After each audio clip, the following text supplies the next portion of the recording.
Hi, everyone. I'm Jessie, and I'm a master's student in writing and rhetoric at James Madison University. I'm graduating in May, but I do plan to pursue my doctorate in the fall with ultimate goals of teaching writing in higher education. I situate myself within the rhetorics of health and medicine, yet as a student, I'm still finding my place between the different subsections of writing studies. Thank you so much for watching and engaging with my materials. And while I so wish to be in person with you all and be able to answer these questions live, I would love to continue this discussion of my research and these concepts further. So please feel free to email me, and I'll make sure that my email is located at the top of the handout. Okay, so if you have any questions or comments, reach out. So in terms of my research project, I created this poster presentation to represent the data and findings collected through my first semester teaching as a GTA. So I found myself recognizing the significance that I could record the moment to document my first time teaching, which was this fall in 2021. So I decided to use a mix of critical reflection questions and challenge myself to critically reflect post-teaching at least once per week. So critical reflection is the act of questioning an assumption that is unquestionably accepted. And so, for example, rather than simply reflecting on what I taught during class and what happened, I would want to further engage with these questions as to what went well, what didn't go well, but also why these things went well and didn't, rather than simply reflecting on what I taught, right? So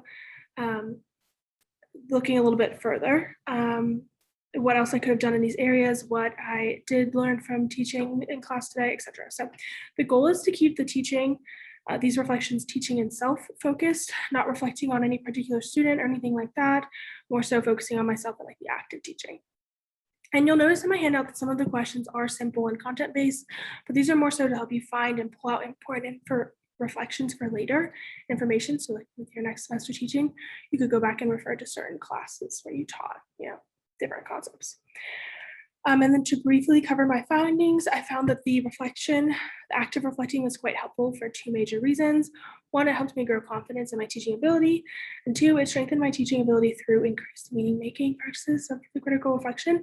And so with confidence in mind, I was able to see that shift in my reflections, that I was growing.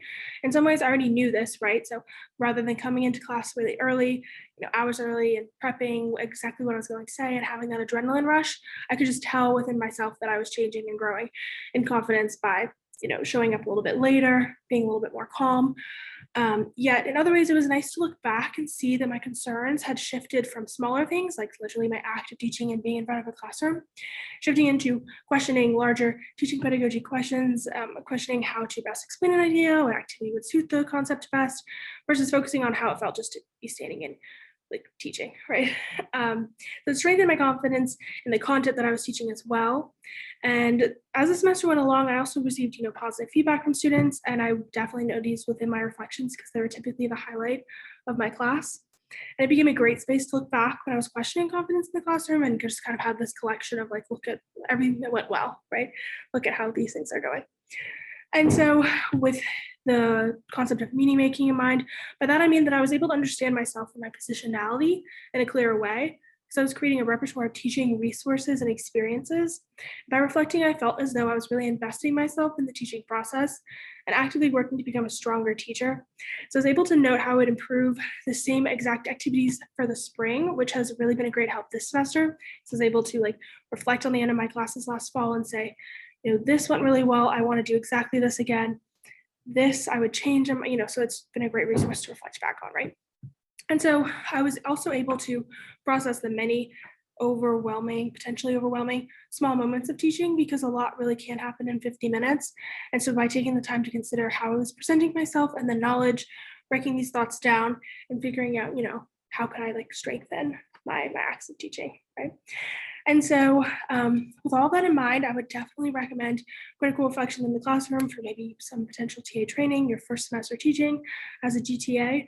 Yet I would caution against having these reflections be something that you would need to turn in for a grade or that someone else would need to actually see and check and read, because these are meant to be, raw reflections and honest portrayals of how class went and how you're feeling and your expectations, positionality, transitioning from a student to a teacher, right?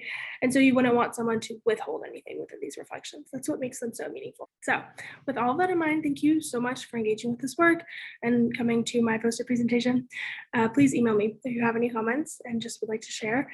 If you've done anything like this in your classroom or if you reflect post-teaching, I would love to hear it. So thank you so much and have a great day.